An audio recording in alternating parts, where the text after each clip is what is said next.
This clip is brought to you by SaveWithConrad.com.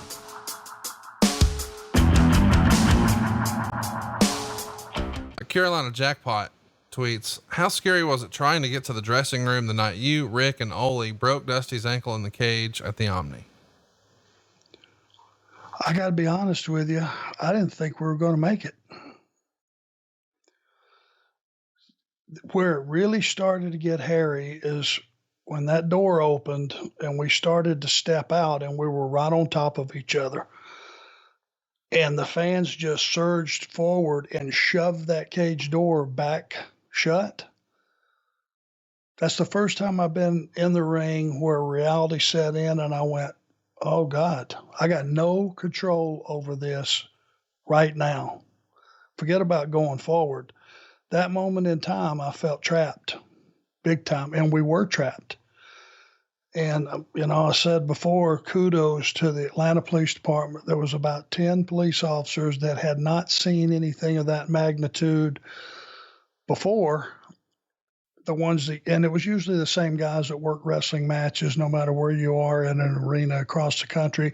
You'll start to see police officers' faces become familiar because that was one of their moonlighting jobs, which they enjoyed. And it was the same guys, and you would start to become friends with them. And back in those days, when I first started in 82, especially out in Louisiana, and brother, you get killed in some of those arenas if it wasn't for the police officers. So you develop a bond with them, and in talking to them afterwards, when they saw the fans shove that cage door back shut, they knew this wasn't part of the act. This wasn't part of the deal. Things were about to get out of hand.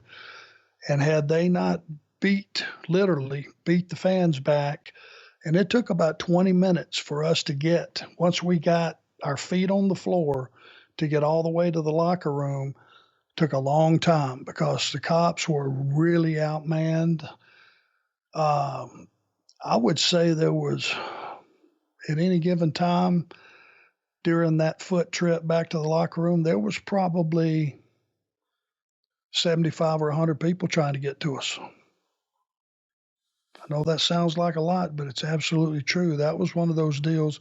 And I think if you go back and look at it, it went on so long, that beat down and knocking guys off the cage. When you start knocking the Rock and Roll Express off the cage, the audience's thought process is, nobody's going to save this guy. I better do it.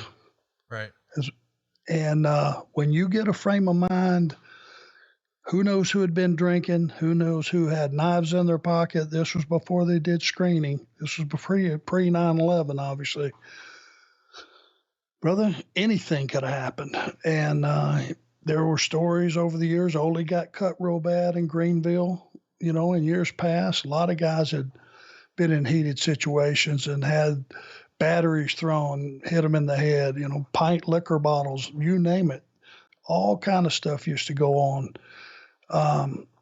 And that one felt like it could get hairy. And man, we're all beat up by the time we got back to the locker room. And I'm telling you, mental exhaustion, we all had it because every one of us was scared to death. Ole wasn't even popping off. And that says something. Hey, it's Conrad Thompson. Thanks for checking out the podcast here on YouTube. Be sure to hit the subscribe button and the notifications bell so you get a notice anytime we upload some new content. And go save yourself some money right now. If you're in a 30-year loan or you have credit card debt, it's not a matter of if I can save you money. It's a matter of how much. Find out right now for free at SaveWithConrad.com.